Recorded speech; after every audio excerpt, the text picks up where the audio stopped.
Today on Denver Block by Block, we're going to be discussing something that doesn't get too much airtime.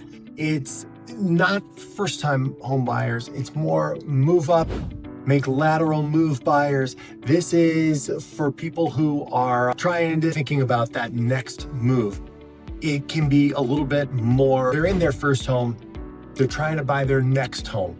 What are the different things that are going to come into play when there's a lot more details that you have to deal with, often selling another home or getting financing while you own another home and have a mortgage payment on that. If you're not a first-time home buyer and you're planning to stay in or move into one of the City Park close neighborhoods like Congress Park or Park Hill, you're in a very different position than somebody who's buying their first home.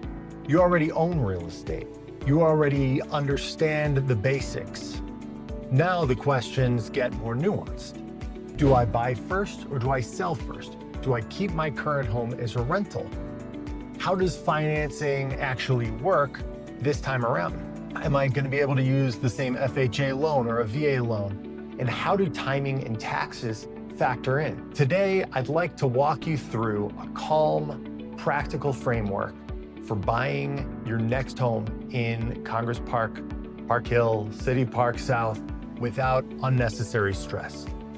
Why move-up purchases feel harder? Buying your next home feels harder not because it's riskier, but because there are more moving parts. You're not just buying a place to live in anymore. You're coordinating assets. You're managing timing, balancing lifestyle and long-term strategies. This is where noise can get very expensive. So we're going to stay grounded in this next step, not outcome. First, we're going to clarify what this move is really about. Before we talk about financing, before we talk timing, before we talk strategy, you need clarity on one thing. Why are you moving? More space, different layout, schools, walkability, long-term investment. A lifestyle move and a wealth strategy move shouldn't be handled in the exact same way. The core idea I coach move-up buyers with, I say this all the time, the outcome isn't actionable. The next step is. We don't buy our next home. That's the end of a story, the end of a process. What we actually do is we line up decisions in the right order. The big question, do I buy first or sell first? This is the question almost every move-up buyer asks. And the honest answer is, it depends. But let's talk through the trade-offs clearly. Buying first. It's the gold standard when it works and when it's an option for you. When a move-up buyer can purchase their replacement home first and then sell their current property vacant and staged, without coordinating kids, dogs, dinners, showings, inspections. That is often the gold standard for getting the most value out of your sale. Vacant staged homes, they show better, they photograph better, they feel easier to walk through. Yes, you might carry some short-term holding costs, but very often the difference in sales price is worth far more than those holding costs. This approach reduces stress and increases control, when the opposite is actually better. Sometimes, though, the opposite is true. This is where experience matters. Let's say you close on your purchase on June 1st. You move out, do minor repairs, stage your current home. Realistically, you're probably not listing until mid-July. Most real estate markets are seasonal, and here in Denver, there's a very real chance that a perfectly staged vacant home in July is actually less valuable than your lived-in home was in April. Both options get you into your next home on June 1st, but one of them is probably better for your family than the other. That decision, it's never generic. This is why local guidance matters.